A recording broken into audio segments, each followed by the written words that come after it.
to erase the criminal evidence the agent was holding. The cartel sent people to kidnap the agent's wife, and they pinned a murder case on him, so he completely lost any way to ask the authorities for help.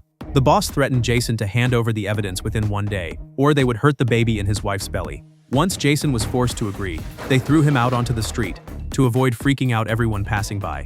He went into a restroom first and cleaned the stains off himself. Then on his way out, he casually stole a piece of clothing.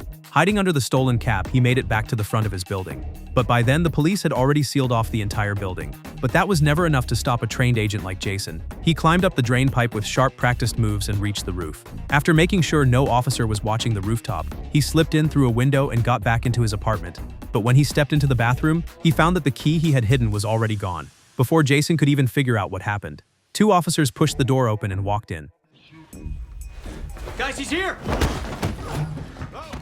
Jason shot back out the window and scrambled up to the roof, but now the whole area around him was packed with cops. In this critical moment, he jumped without hesitation toward the balcony on the floor below, then slid down another drain pipe and finally shook off the chase. But now Jason was officially a wanted man. The only one who could help him was his most trusted partner, with help from his partner.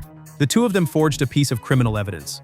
Then they rushed to the agreed meeting spot with the gang. When they were still about 500 meters away from the meeting point, Jason stopped and stuffed a tracker into his shoe. His partner got out of the car and followed from the shadows. Then Jason was taken by gang members to a deserted patch of land. After a quick pat down, they tied him up. When he saw that his wife was not hurt, Jason gave up the location where the evidence was supposedly hidden. The result was exactly what Jason had expected. Even after getting the evidence, they still refused to let him go. After the boss said goodbye to Jason, he left a few men behind to finish the job. Right as the henchmen were about to pull the trigger, a noise suddenly came from the nearby trees. They sent one guy out first to check it out, but several minutes went by with no sign of him. The remaining 2 were just about to go back him up, when that same guy walked back out without a scratch, just as the 2 of them started to relax.